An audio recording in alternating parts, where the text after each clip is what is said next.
Watch as we put the reluctant Mr. Bones through the paces of demonstrating basic anatomical terminology, movement actions, and navigating the planes of movement. Step 1. Anatomical terminology. Mr. Bones is already off to a great start, standing in the anatomical position, that is, standing straight with his palms facing forward. Anatomical position provides a clear and consistent way for us to refer to the body. Rule of thumb is that the left and right sides of an organism refer to the left and right sides as viewed by that organism, and in this case, Mr. Bones. If you'd like to participate in a little pre-test, take a second to locate his right upper extremity. If you looked right here, good job. If not, that's okay. You'll get it next time. Here is a quick list of commonly used anatomical terms that we'll refer to throughout the video. First, we have superior, which means above, and inferior, which means below. Next, we have lateral, which means away from the center, and medial, which means towards the center. Lastly, we have distal, which refers to a position that's farther away from the center, versus proximal, which is closer to the center. Let's do a quick review. Is your tongue superior or inferior to your belly button? Is your pinky on the medial or lateral aspect of your hand?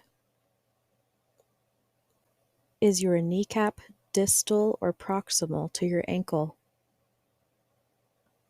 Now we will kick it up a notch and see what Mr. Bones can really do in Step 2, movement actions. No, really though, Mr. Bones is limited in his movements, so we will recruit demonstration from additional models. And if you're feeling it, join in on the movements. The first movement actions are abduction or abduction and adduction or adduction. Abduction or abduction is when the body part is moving outward laterally. Think abducted by aliens with your limbs sprawled out. Now here we are just showing off Mr. Bones with his beautifully abducted fingers and leg. The counter to abduction is adduction, which is essentially just adding your limb back next to your body, medial movement in towards the center. Next movements are scapular elevation, upward movement, and depression, downward movement, which can be observed with shoulder shrugs. Mr. Bones' scapulae don't move, so here's some other people / Muppet shoulder shrugging for you to see. The next movements are flexion, which involves bending, usually towards the body's midline, and extension, which involves straightening or moving body parts away from the midline. In addition to flexion and extension, your spine can also do lateral flexion, which is bending away from midline as if you're peeking out from behind a tree. Your ankle joints have their own special terms, which are plantar flexion and dorsiflexion. Your ankles also invert and evert. Invert or inversion is moving the sole of your foot inward, and eversion is the opposite movement, moving the sole of your foot outward. Other than flexion and extension, wrists also have their own special movement terms. Supination is when your palm is facing up as if you are holding a bowl of soup, and pronation is the opposite movement when your palm is facing down. Wrists also have radial deviation when the hand moves toward the thumb side of the wrist, and ulnar deviation when the hand moves towards the pinky side of the wrist. Your hand does ulnar and radial deviation when waving hello and goodbye. The next body movement is rotation. The extremities can be internally or externally rotated. Your spine can also rotate.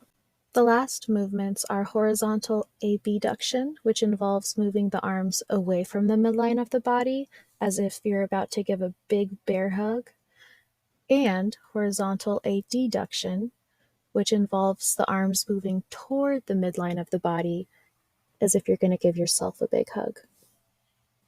Step 3. Planes of movement. A plane of movement is a theoretical flat surface that passes through the body. It's used in anatomy to describe the orientation of different movements that can occur at joints. There are 3 main planes of movement: sagittal, frontal or coronal, and transverse or horizontal. Let's start with sagittal. The word sagitta is Latin for an arrow. Visualize the movement of how an arrow travels, front to back. What kind of movements can you do within the sagittal plane? If you'd like, name some of the movement actions previously exhibited by Mr. Bones and friends that fit into this plane of movement.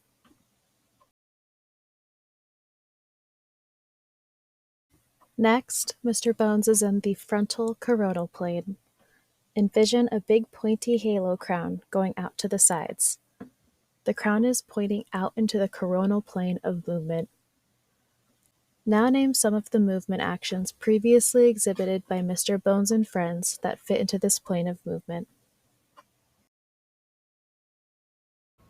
Lastly, we have the transverse plane. It is horizontal and divides the body into superior and inferior portions. It's perpendicular to both the sagittal and frontal planes. When movements occur within the transverse plane, they involve rotation around a vertical axis. Name some of the movement actions previously exhibited by Mr. Bones and friends that fit into this plane of movement.